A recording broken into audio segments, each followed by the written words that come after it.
Yeah, I just got back from a trip to fill my cans with high octane, which I was getting low on, and at this moment I particularly think I better have some on hand. And I filled up the vehicle. Normally I run the low octane in the vehicle, but I filled that up too. But part of the idea of doing this, you know, that's really the closest place I can get it. It's what, like 30 or 40 miles one way. But whenever I take them trips, I always switch batteries in the M37.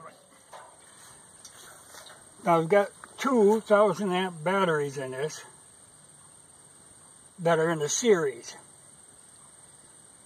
And I've got 2 sets of them. So what I do is there's always one set in the vehicle, and the other set I hook parallel and use them for charging my phones and my laptop, that sort of thing. Then if we're going to make a long trip, I make the swap. So these are fully charged, and now the ones that are in there are probably close to fully charged.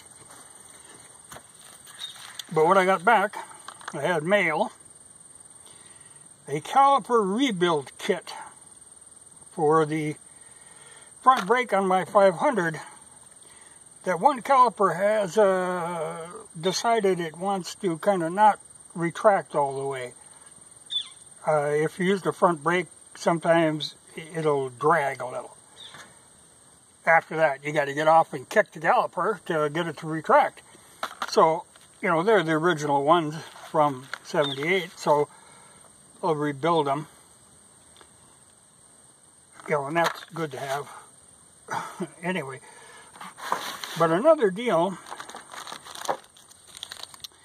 in just browsing on eBay, I found a guy who had 4 sets of points that fit an old Harley panhead. Now, you know, back in the day, you could stock, like, say, a dozen different types of points, and you would be able to cover like 90% of the vehicles on the road. You know, it isn't like that now.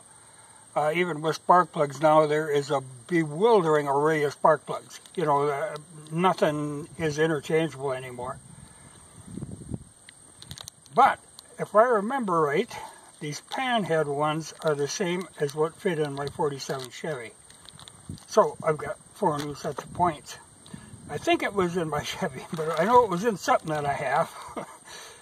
So for $10, you know, they have 4 sets of points. It's good to have on hand.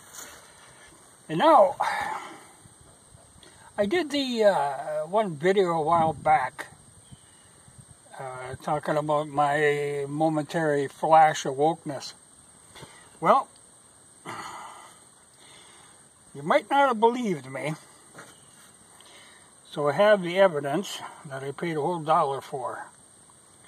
I was down in that dollar store again, so I thought, well, I'll check. Now here you have your pink, shiny unicorn with the rainbow mane and tail.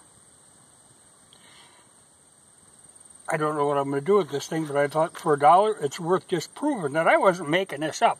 This actually occurred. And you can see where the dad would say, that's a girl's toy. You know, you're not a little girl, are you? It's just a travesty in so many ways. But, like I say, for $1, I can prove to you I was telling the truth. You know, I'll use it for target practice, or maybe run a string through it and hang it in my brother's pickup, or, you know, I'll torment somebody. It'll die in some horrible way, I'm sure, but for $1, it's worth it just to prove my point that such a creature did exist. Well, only in the fantasy world, but there was such an animal.